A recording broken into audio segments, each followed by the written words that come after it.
Milyondagi chiqishim o'zimga yoqmaydi. Dilnoza Kubayeva Feruza Normatova va ijro etgan rollaridan uyaladigan boshqa mashhurlar haqida bugun sizga ma'lumot beramiz. Hamma aktyor ham o'zi ijro etgan barcha rollarni yoqtiravermaydi, chunki kimdir o'ziga mos kelmagan xarakterni, kimdir esa ssenariy talabi sababli unchalik yoqmagan obrazni rol aks ettiradi. Ushbu maqolada bir nechta mashhur aktyorlarning yoqtirmaydigan rollari haqida ma'lumot beramiz.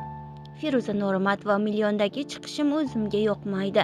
Menga Million jamoasining konsert dasturida ijro etgan sud sahnasidagi ishtirokim yoqmaydi.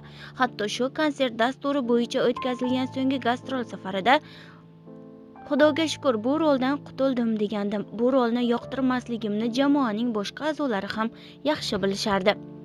To'g'ri, buni bildirmaslikka harakat qilardim, chunki ustozim rahmatli Jo'ra Mahmudov yaratgan har bir rolingni marominga yetkazib ijro etishing kerak, o'rtamayona rol bo'lmaydi deb o'rgatgan. Shuning uchun yaxshi ijro etishga harakat qilganman, ammo o'zimga umuman yoqmagan, deydi Feruza Normatova. Mo'min Ibragimov serialdan butunlay ko'nglim qolgan. Istanbullik kelin nomli komedik serialda suratga tushganman, ammo shundan keyin serialdan butunlay ko'nglim qolgan, chunki bu faqatgina soqqa qilish uchun yaratilgan. Oddiyroq qilib tushuntirsam, bor ssenariyni cho'zib ko'proq efir vaqtini to'ldirib, ko'p pul topilishi kerak edi. Ammo men faqat pul uchun unga suratga tushganman desam xato bo'ladi, chunki 3 oylik mehnatim uchun bor yo'g'i $2000 gonorar olganman. Gulchehra Sa'dullayeva uyimizda Shumbola ko'rilmaydi. Shumbola filmda kichik rolni ijro etib boshimga balo qolgan. Rahmatli turmush o'rtog'im bilan bir-birimizga ishonardik, ammo gap so'z yomon ekan.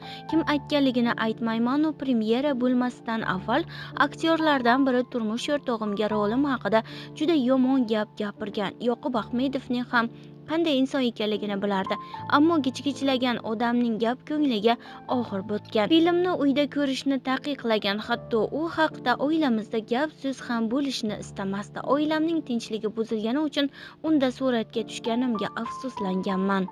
Ra'no Yarasheva shallaqa ayol rolidan uyalaman.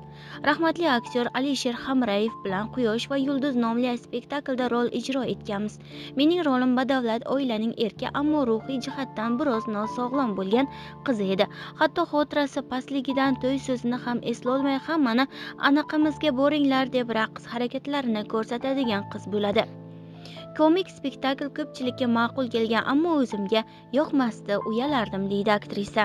Dilnoza Kubayeva qadrimga achindim. Men hammasini ichimga yutadigan og'ir vazmin ayolman. Balki shu sababdir Baron 2 sog'inchda olgan gonorarim haqida aytgim kelmayapti. U yerda juda xunuk bir holat bo'ldi. Biroz kelishmovchilik ham bo'lgan.